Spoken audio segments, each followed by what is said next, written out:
Assalamualaikum warahmatullahi wabarakatuh.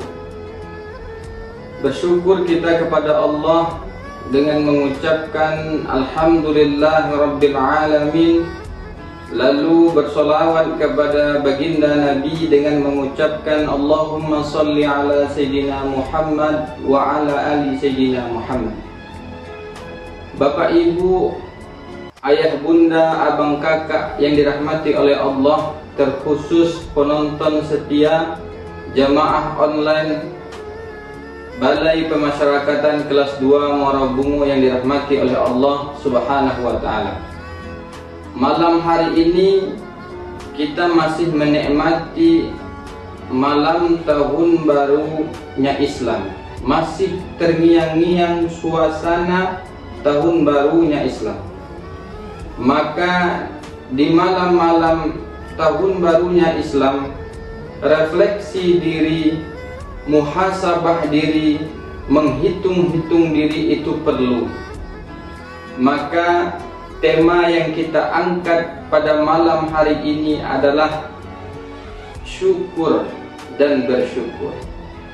Kalau kita bicara tentang syukur, dalam Al-Quran Allah Subhanahu wa ta'ala berfirman, A'udzu billahi minasyaitonir rajim. La in sakartum la azidanakum wa la in kafartum inna azabi lasadid.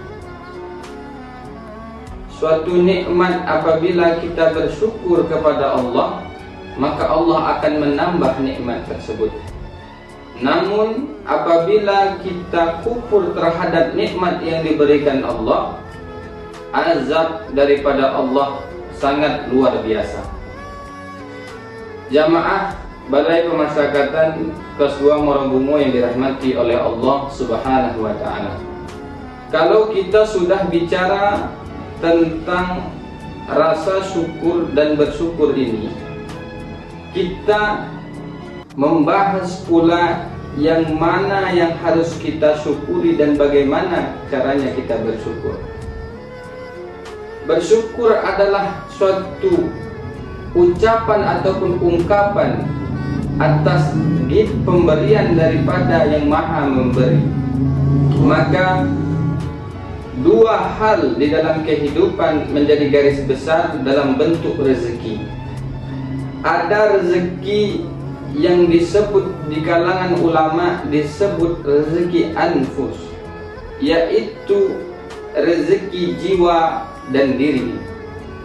Lalu yang kedua ada disebut dengan rezeki amwal.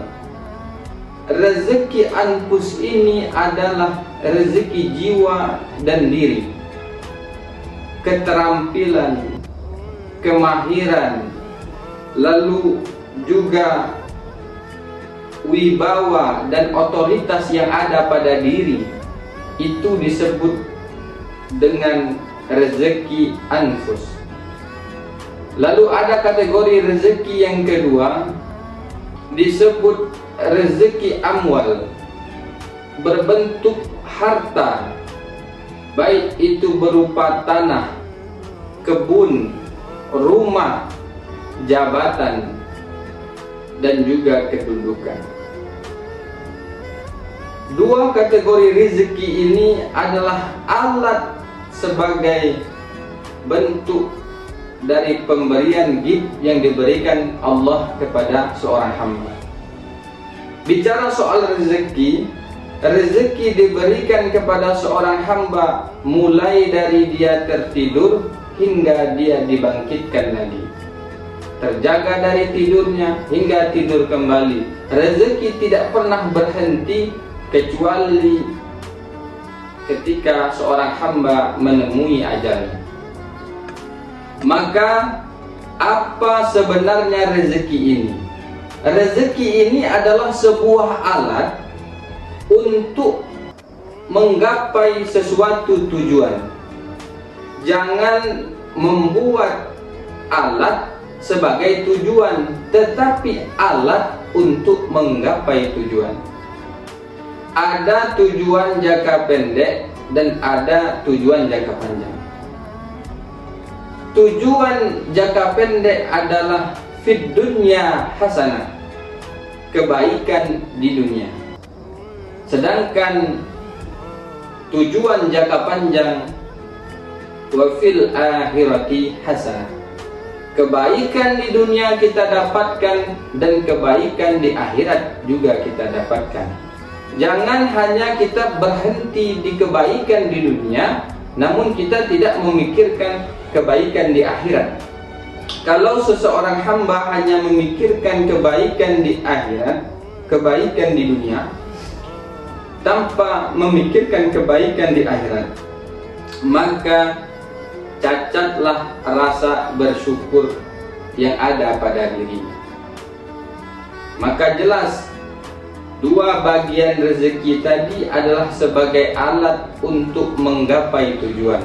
Lalu di mana letaknya? Di situ pertanyaannya. Di mana letak kata syukur dan bersyukur ini? Yaitu apabila seseorang diberikan oleh Allah kenikmatan berupa keahlian, berupa kewibawaan, kesempatan, harta, jabatan, kedudukan, dan amanah yang diberikan kepada seorang hamba, maka dia tasdidkan di dalam hatinya, berkeyakinan apa yang telah diberikan oleh Allah akan menjadi rasa bentuk syukur sehingga meningkatkan ketakwaan kepada Allah.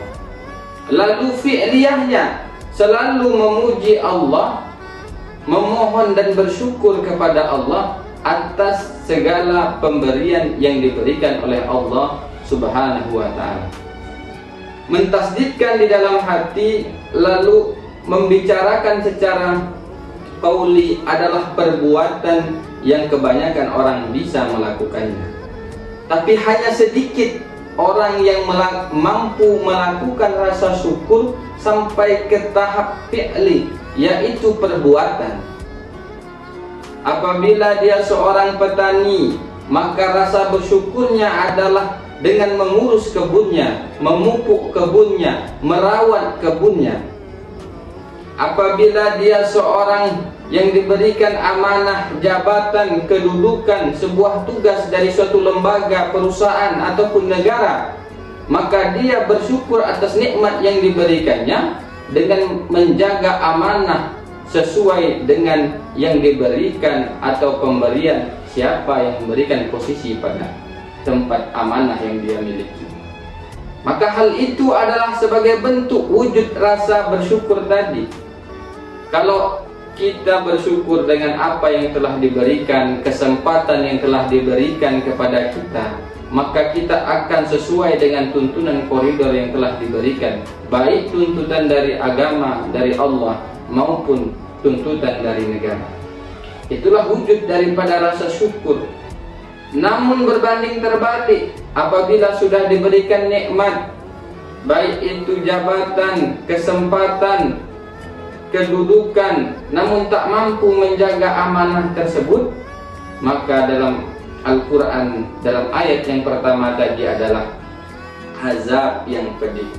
La in sakartum la azidanakum wa la in kafartum inna azabi lasadid.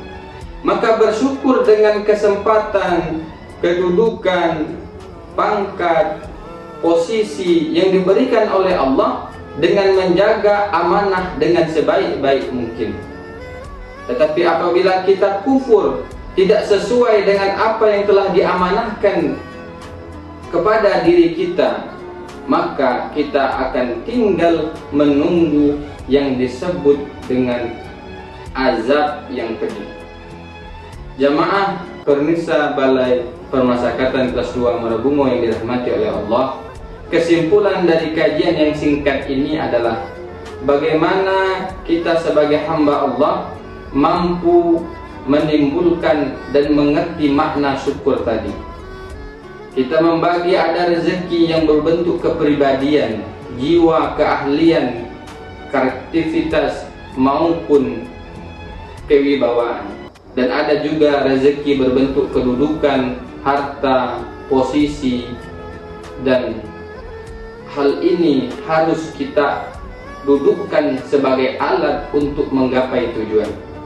Namun apabila ini menjadi tujuan, maka ini akan merusak arti dan makna daripada bersyukur tadi. Sedangkan rezeki adalah sebagai alat untuk menggapai kebaikan di dunia dan kebaikan di akhirat. Maka disinilah muncul wujud dari tema kita malam hari ini, bersyukur atas nikmat yang diberikan Allah dengan menjaga amanah dengan sebaik-baik. Wassalamualaikum warahmatullahi wabarakatuh.